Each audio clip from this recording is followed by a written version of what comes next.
everyone. In today's video, we have with us Parth and Manas from NUJS, who have emerged as the Octa Finalists at the LawInSports Sports Law Arbitration Moot of 2023 after clearing the global memorial screening rounds. And we have hence invited them here to share their experience with you all. So without a further delay, let us dive into the session. Firstly, how would you like to introduce yourself to the audience? Hello, I am Parth Anand. I am from Noida and I am currently a third-year law student. I am interested in constitutional law and sports law, and I am currently exploring more domains of laws as well. Hi everyone who is seeing this video. So I am Manas Verma, one of the students at NUJS, and I just passed my second year luckily. And I'm from Jaipur, and like mooting is not a core area of my interest, but again, like I'm really into ADR, like negotiation, mediation, and all. Yeah, and thank you YLCC for having us for today's session. Okay, now moving on to the main question of the interview. How would you describe the moot journey so far, focusing more on the preparation stage of it? Focusing more on the preparation, first of all, we realized that reading the proposition at least 10-15 times is a must. At the first time, you aren't able to understand much details of the proposition, but as you go ahead, you do understand that there's certain words, there's certain keywords that are very important for you to understand. So those keywords play a pivotal role which help in the interpretation of the law as well. So mainly you should have your facts correct. The law does fall into place.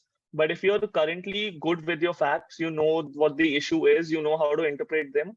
That is one of the key things that I learned. And that is how I approached the moot. All right. So like just to add on to it. So like most of the moots, they do give you like the pointers, let's say, like you are given already with the questions of, the questions which are, or the issues basically which are raised in the problem. But for us, there was like nothing like that. So again, it took us a lot of time to identify ourselves, like what are the particular issues. And our issue, like our problem was one-sided a lot. So it was very difficult for us to like identify issues in that particular problem. So yeah, identifying problem if you don't have one is like very, very important. Also, it's very difficult. So yeah, and one more thing, like just having a good coach. And luckily, NUJS has like a very big networking platform. So it's easier for us comparatively to get good coaches, and also yeah, a very important part of preparation is having a good coach as well. Okay, so along with having good oratory skills, it is very important to be eloquent with the provisions of law as well. And it is a given that you have to think on your feet and come up with justifications, even for the arguments you did not come prepared for. So what would you think was your strategy for that? Our strategy was just to remain calm because we knew the facts, we knew what we had written, we had went over it, we had given practices. But yeah, as you said, there are arguments that we are not prepared for. And when the judges do ask you questions on them, of course, it's a little bit of a setback for the speaker as well. But if you remain calm, you try understanding the question, you can very well answer those questions because the judge is not actually expecting you to know the whole answer. He's expecting you to answer it in a fashion which is calm, and he's testing you how well you can take on pressure situations. So that is one thing. We just try to remain calm, try to understand the particular question so that we can just answer the question in the right direction. And if we did, and we very well had also discussed that if we don't know the answer, we'll be okay to concede. So that was our strategy relating to that. Also, like just one thing to add on around this. So one thing which we did as well, that we made like a case of what we say, like we can call it like a head moot basically. So which there were like all the legislations we used in that, also the case summaries, all the case notes which we were using in that. So we like jot it down separately so that if the judge asks us the question, so we can answer it like on point or like on tip. Also, with respect to this competition particularly, the judges were like quite very strict about the advocates you maintain in front of them, the way you refer to them, because they're very strict about it that you cannot refer to them as lordships considering this is an arbitration moot. So yeah, they were like very minuscule details which the judges want to be correct on. So other than just the legislation, there are like tons of other things which you should consider, especially when it comes to an international moot. Yeah. And one more thing which I would just add is that what happens is that teamwork also plays a big role in this particular thing. That I remember that sometimes what happens is that your teammate might make an issue which you might get questioned upon. So over there, what happens is that the teammate cannot actually help you that much, but what he can do is just write on a piece of paper and hint you in that direction so that you can go into the details of those arguments. So teamwork also plays a role, and actually that is noticed by the judges because they know that the teammate has helped you, and you get brownie points for that as well. Right. So what would you say was the most challenging part of the competition? The most challenging part, I believe, was because this is a very niche area of law.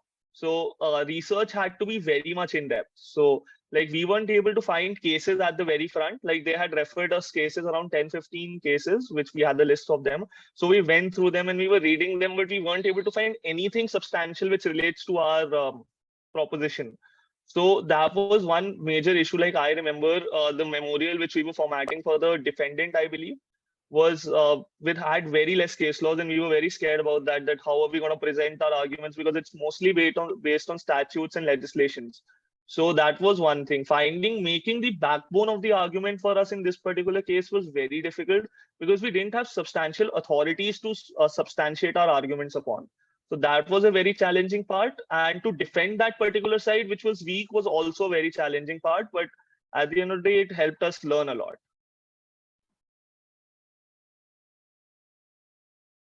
Okay, so of course there would be many, but what would be the one learning which you could say that you took back home from the competition?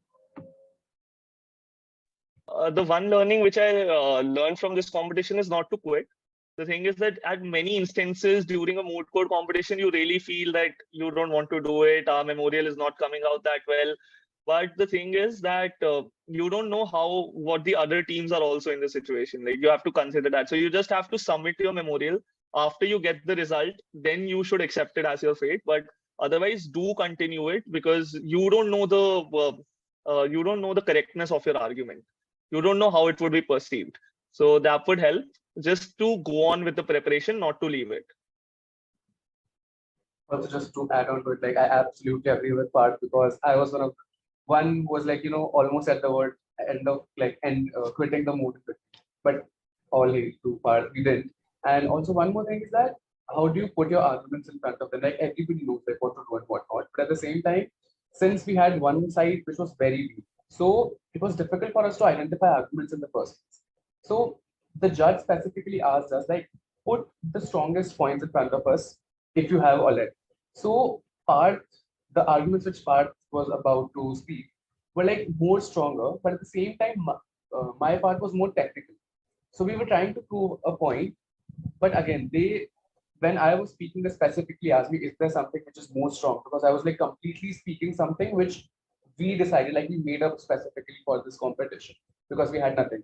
So yeah, just like ensure that the strongest points are in the beginning of the chronology.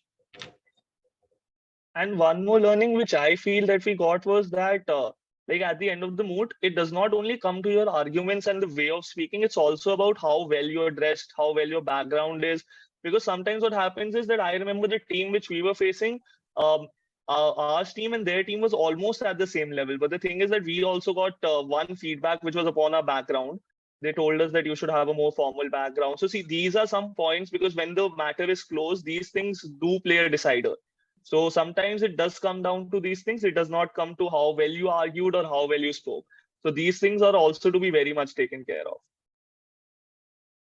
All right, that was a wonderful session. Thank you so much. Thank you for being here and interacting with us. We hope our audience will benefit immensely from your experience. And I, on behalf of YLCC, wish you all the best for your bright future ahead. Thank you so much. Thank you. Thank you.